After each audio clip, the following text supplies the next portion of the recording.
يدخل الجنة فقد فاز وما الحياة الدنيا إلا متاع الغرور. وقال رسول الله صلى الله عليه وسلم: القبر إما روضة من رياض الجنة وإما حفرة من حفر النار أو كما قال النبي عليه الصلاة والسلام।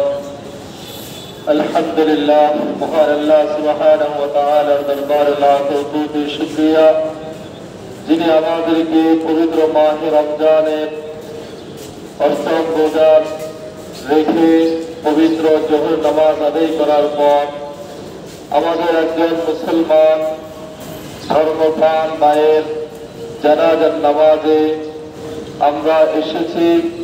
আল্লাহ পাক আমাদেরকে নিয়ে এসেছেন, এজন্য সর্বপ্রথম মহান মালিকের দরবারে শুকরিয়া আদায় করি আলহামদুলিল্লাহ।